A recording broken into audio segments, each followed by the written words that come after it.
Jemi pranë shtëpisë së zonjës Hidajete Osmani Bytyqe, e cila nuk e ka idenë që ekipi jonë ka një letër surprizë për ta. Le të hyjmë brenda dhe ta shohim.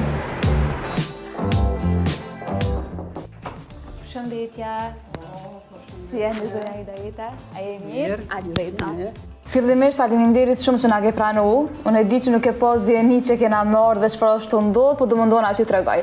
E kemi një letër për ju, është një letër për një personi që jeton jashtë, që për juve ka shumë rëndësi, edhe që keni kujtime shumë thoja me to. Faleminderit shumë, kujti ka rënë mend. E di që je tepër e shokume, sepse ta kena mbajtur tepër në fshatësi. Unë kisha kërkuar me hop zarfin, do më të brenda e ki letrën, edhe nëse kishe mujt me na lexo për neve. Ç'do e hapë dashur? Hajde ta shohim. Emrin e personit e ki mbrapa, nëse do me po kështu fillimisht kur ta ka dhuru. Sa e përmenda. A vua. Letër motrës time, Hidajete Osmani Bytyqe. E dashur si motra ime Hid.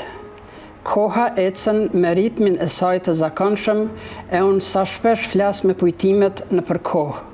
Largësia bën të vetën, mundësit për të parë e për të takuar bëhen më të ralla, se vetë jeta po të rëmben, e valet e saj nga njëherë bëhen të pakuptimta.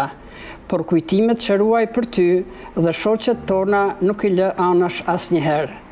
Të mbyllën prapa atyre dyerve të hekurta në burgun e Mitrovicës, vetëm pse ti doje të drejta për popullin tënd. Aty në qytetin e rinis, në qytetin e studentëve, ti ruajte folen e vjetër e pastaj ndërtove një të re, brika las krenare. Po edhe atëherë, në për ato dhoma të qelive, kur ditët mundoheshin të na i thyenin e të na vranin për të mos qenë më, ti ishe fjala e guximit, qëndres e pathyeshme, sinonim i besës e krenarisë. Kur puhiza e lehtë hyn këndej ka koha e huaj me përgëdhel, më duket se ka aromën e dheut për të cilën dikur flisnim aq shumë. Sa mall ruaj për ty, sa kujtime më mbështjellin kur orëve të hershëm shkonim në bibliotekën universitare për të marrë dije dhe flisnim se si do të ishte jeta në liri. Për ty mund të shkruaj një roman, nëse do të mblidhja kohën e dikurshme, ani sidomos kur të larguan nga dhoma e burgut ku ishim bashk. Sa e varfër unë ndjeva pa ty. Të trishta më vinin ditët, sepse në atë dhomë të errët, vetëm gazi yt, optimizmi yt, ishin katalizatori i një fortësie që nuk na thyente as ajo uniform gri. Tash mosha e tretë na jep qetësinë e shpirtit për të përkushtuar nipave e mbesave tona, ngjyrave më të bukura të jetës për ne. E çfarë mund të them tjetër veç se ti je një përcjellëse e rrënjeve që ruajnë me xhelozi besën arbërore. Të falan nga këto, larg ku jam, me plot përqafime për ty.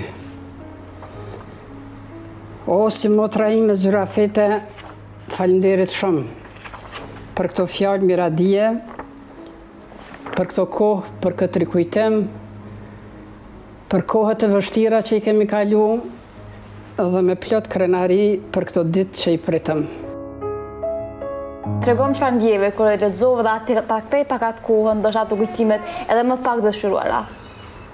Shumë kujtime nga koha e studimeve prej kohës kur jemi njohur ne, për aktivitetet tona të përbashkëta, qelin dhomën e burgut e kemi ndarë bashk, një kafshore buk e kemi ndarë bashk. Çka të them? Kohë. Ljumë t'ju që se keni përjetu.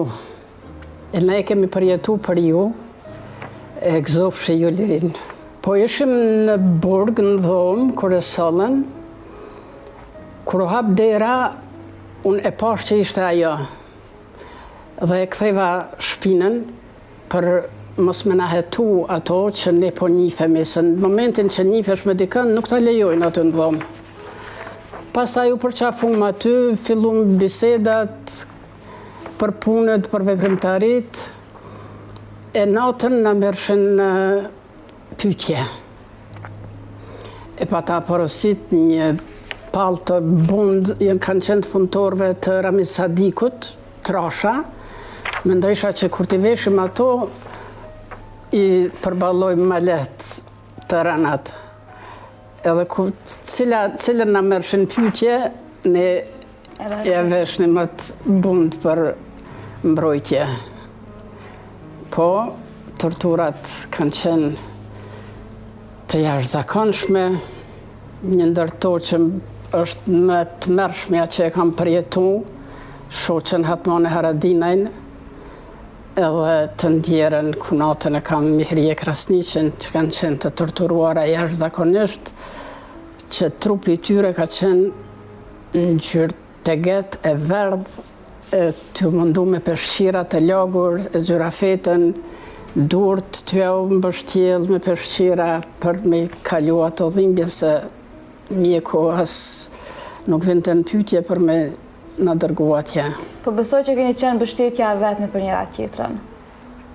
Po aty vetëm njëna tjetrën e ke, s'ke tjetër kënd. O, ku je? Ku je, më i flok bardh? Qysh kalove me musafir, mirë? Mirë shumë, faleminderit shumë, edhe për letrën e për gjitha ato fjalë miradije, që janë të ndërsjella natyrisht. Faleminderit edhe juve, edhe televizionit, edhe vajzave, edhe gëzuar.